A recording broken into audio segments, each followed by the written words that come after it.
Hello बच्चों, आप लोग कैसे हैं? मैं अर्चना राय, रानी रेवती देवी सरस्वती विद्या निकेतन इंटर कॉलेज राजापुर प्रयागराज। मैं आज कक्षा 9 को हिंदी पढ़ाने जा रही हूँ। और पिछले वीडियो में आपको बताए थे कि हिंदी गद्य किसे कहते हैं, गद्य और पद्य में क्या अंतर होता है। आज हम बताएंगे कि हिंदी गद्य का आविर्भाव कब हुआ था। तो हिंदी गद्य का आविर्भाव 19वीं शताब्दी के नवजागरण काल में हुआ था। कब हुआ था?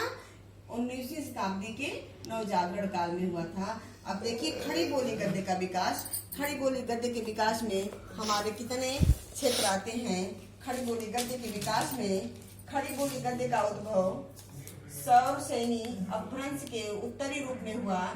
और इसका क्षेत्र कहाँ कहाँ है? इसका क्षेत्र जो है देहरादून का मैदानी भाग, दिल्ली, मेरठ, रामपुर और मुरादाबाद है। खड़ी बोली गद्य के विकास को मुख्य रूप से निम्नलिखित युगों में बांटा गया है। हमारा जो पहला युग है वह हमारा आता है भारतेंदु युग, और इसकी समय सीमा है 13वीं शताब्दी के मध्य से 1868 ईस्वी तक का समय सीमा है। कौन सा युग है हमारा?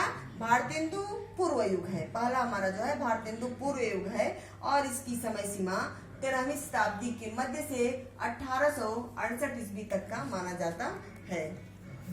इसके बाद दूसरा हमारा आता है भारतेंदु युग। भारतेंदु युग भारतेंदु हरिश्चंद्र के नाम पर पड़ा है। जैसे ही भारतेंदु पूर्व युग का समापन होता है तो भारतेंदु युग का आगमन होता है। जब कोई युग समाप्त होता है तो दूसरा युग उसके साथ आता है। तो भारतेंदु पूर्व युग का जब समापन होता है तो भारतेंदु युग का आगमन होता है। और भारतेंदु युग की समय सीमा है, यहाँ पे इनकी 1868 है। तो भारतेंदु युग की समय सीमा 1868 से 1900 ईस्वी तक की समय सीमा मानी गई है। यह हमारी जो समय सीमा है वह भारतेंदु पूर्व युग की समय सीमा है। फिर इसके बाद भारतेंदु पूर्व युग का समापन और द्विवेदी युग का आगमन 1868 से 1900 ईस्वी तक का इसका समय है। फिर दूसरा युग हमारा शुरू हो गया तो द्विवेदी युग, जो कि 1900 से 1920 और कुछ लोगों ने 1922 को माना है। अगर आप 1920 या 1922 भी आप लिख देते हैं तो इसमें कोई गलती नहीं होगी, क्योंकि इसमें कुछ लोग 1920 मानते हैं, कुछ लोग 1922 ईस्वी मानते हैं। द्विवेदी युग का जैसे समापन होता है, शुक्ल युग के आगमन होता है। तो 1919 से 1938 ईस्वी तक का यह समय होता है। मेरा शुक्ल युग का समय सीमा क्या है? शुक्ल युग की समय सीमा है 1919 से 1938 ईस्वी तक की समय सीमा शुक्ल युग की है। इसके बाद पांचवा आता है शुक्लोत्तर युग, और शुक्लोत्तर युग की जो समय सीमा है वह 1938 से 1947 ईस्वी तक की समय सीमा मानी जाती है। इसके बाद हमारा स्वतंत्रोत्तर युग या वर्तमान युग जो हमारे युग चल रहा है, तो इसकी समय सीमा 1947 ईस्वी से अब तक की इसकी समय सीमा मानी जाती है। यह तो हम आपको बता दें खड़ी बोली गद्य के विकास में इसको कितने युगों में बांटा गया है। तो इसको 5-6 युगों में बांटा गया है, इसको हमने बता दिया। अब हम बताएंगे एक एक युग को कि भारतेंदु युग क्या है, भारतेंदु युग में किसकी रचना हुई और कौन आए। तो भारतेंदु पूर्व युग है। भारतेंदु पूर्व युग में खड़ी बोली गद्य के प्रथम दर्शन अकबर के दरबारी कवि गंग द्वारा रचित चंद छंद वर्णन की महिमा क्या है? भारतेंदु पूर्व युग में जो है खड़ी बोली गद्य के प्रथम दर्शन अकबर के दरबारी कवि गंग द्वारा रचित चंद छंद वर्णन की महिमा नामक ग्रंथ में 1570 नामक ग्रंथ है इसमें। और उसी में राम प्रसाद निरंजनी ने भाषा योग वासिष्ठ नामक रचना खड़ी बोली में लिखी, जिसे खड़ी बोली गद्य का प्रथम ग्रंथ माना जाता है। और हिंदी के विकास में सर्वप्रथम पोर्ट विलियम कॉलेज कलकत्ता का योगदान रहा है। इसके आचार्य जॉन गिलक्राइट्स ने भारतीय भाषाओं का अध्ययन किया। ईस्ट इंडिया कंपनी के प्रशासकों को हिंदी सिखाने के लिए उन्होंने व्याकरण और एक शब्दकोश की रचना भी किए थे। और इसके बाद हमारा तो यह हो गया भारतेंदु पूर्व युग हो गया, इसमें इतना ही। और इसके बाद हम पढ़ाएंगे आपको भारतेंदु युग। भारतेंदु युग की समय सीमा 1868 से 1900 ईस्वी तक की मानी जाती है। और इन्होंने भारतेंदु युग में हमारे भारतेंदु हरिश्चंद्र माने जाते हैं। भारतेंदु जी को आधुनिकता का प्रवर्तक साहित्यकार माना जाता है। क्या माना जाता है? आधुनिकता का प्रवर्तक साहित्यकार किसे माना जाता है? भारतेंदु जी को माना जाता है। इन्होंने हिंदी की विभिन्न विधाओं में साहित्य सृजन किया और इन्होंने 1850 से ईस्वी से 1900 ईस्वी तक की अवधि को भारतेंदु युग कहा। कुछ लोग यहाँ पे 1868 है, लेकिन कुछ लोग इसको 1850 भी मानते हैं और कुछ लोग 1868 भी मानते हैं। अगर आप यहाँ पे 1850 लिख करके बहस दे करके 1868 लिख देंगे तो भी आपका यहाँ गलत नहीं होगा। तो 1850 से 1868 से 1900 ईस्वी तक का जो हमारा समय होता है वह भारतेंदु युग का समय होता है। इसके बाद हमारा तीसरा जो युग आता है वह द्विवेदी युग आता है। द्विवेदी युग में पंडित महावीर प्रसाद द्विवेदी 1903 ईस्वी में स्वस्ति पत्रिका के संपादन नियुक्त हुए थे। पंडित महावीर प्रसाद द्विवेदी ने 1903 ईस्वी में स्वस्ति पत्रिका के संपादक नियुक्त हुए और स्वस्ति पत्रिका को 20वीं शताब्दी के आरंभिक चरण का विश्वकोश कहा जाता है। स्वस्ति पत्रिका को क्या कहा जाता है? सरस्वती पत्रिका को 20वीं शताब्दी के आरंभिक चरण का विश्वकोश कहा गया है और 1900 से 1920 की अवधि के युग को द्विवेदी युग कहा जाता है। 1900 से 1920 की अवधि को क्या कहा जाता है? द्विवेदी युग कहा जाता है।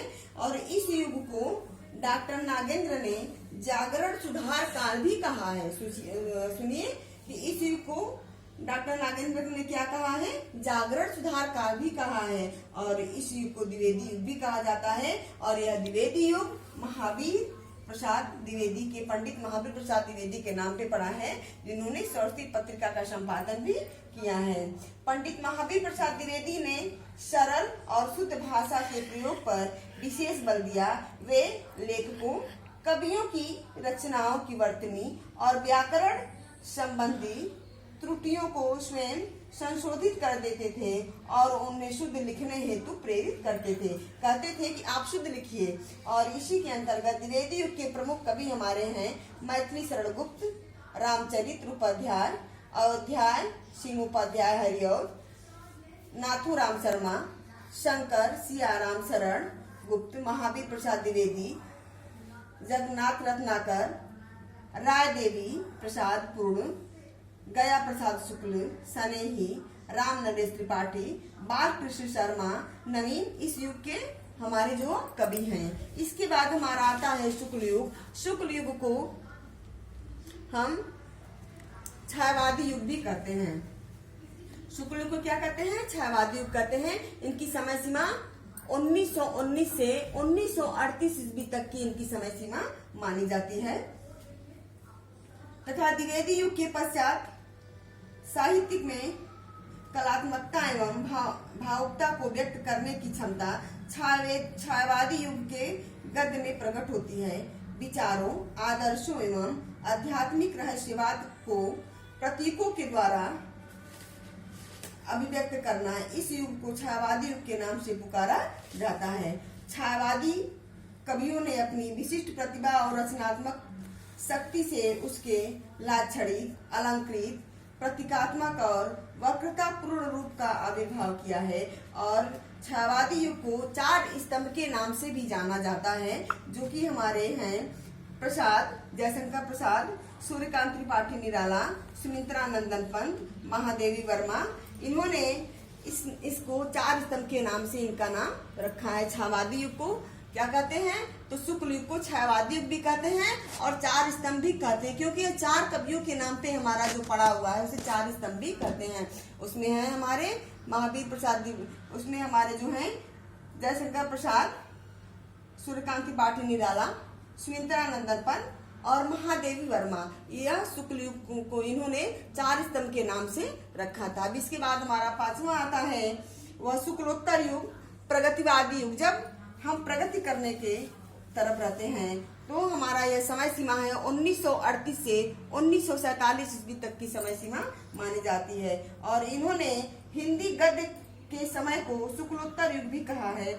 इस युग का हिंदी गद्य काल्पनिक संसार में उतरकर यथार्थ की भूमि पर आ गया था।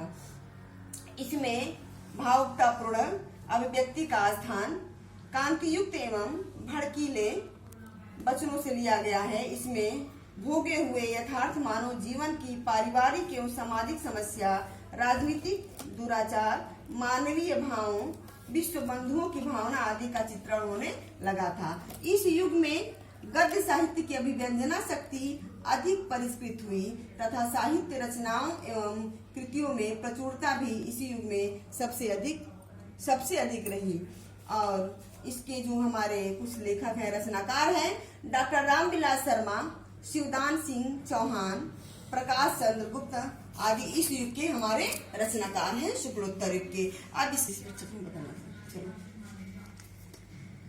स्वतंत्रोत्तर युग आ गया हमारा, जब 1938 से 1947 ईस्वी तक का हमारा समय शुक्लोत्तर युग जाना जाता है। और उसके बाद हमारा जो 1947 हमारा जो समय सीमा क्या है, अब स्वतंत्रोत्तर युग जो वर्तमान युग कहा जाता है, जिसको वह वर्तमान युग या आधुनिक युग जो हमारा चल रहा है 1947 से अब तक की जो हमारी समय सीमा है वह स्वतंत्रोत्तर युग कहा जाता है। 1947 ईस्वी तक के जो हमारा समय है वह आधुनिक युग या वर्तमान युग के नाम से जाना जाता है, जो कि इसमें विष्णु प्रभाकर, उपेंद्र नाथ, धर्मवीर भारती, जगदीश चंद्र माथुर, लक्ष्मी नारायण लाल, मोहन राकेश इस काल के विशिष्ट हिंदी नाटककार हैं। और निबंधों के क्षेत्रों में नव शैलियों, विषयों एवं रूपों का प्रसार इसी काल में हुआ था। विद्यानिवास मिश्र, रामवृक्ष बेनीपुरी, हजारी प्रसाद द्विवेदी, जैनेन्द्र अज्ञेय, वासुदेव शरण अग्रवाल, महादेव वर्मा तथा हरिशंकर परसाई के नाम इस युग में विशेष रूप से कथनीय है। कहा जाता है कि कथा साहित्य के क्षेत्र में समाजवाद तथा फ्रायड का मनोविश्लेषणवाद का विशिष्ट सामर्थ्य इस काल में प्रदर्शित होता है। आज की पीढ़ी की जीवन के संघर्ष, आशाएं, आकांक्षाएं, कुंठाएं, विद्रोह तथा नव जीवन के मूल्यों की खोज इस युग के उपन्यासों और कहानियों के प्रमुख विषय हैं।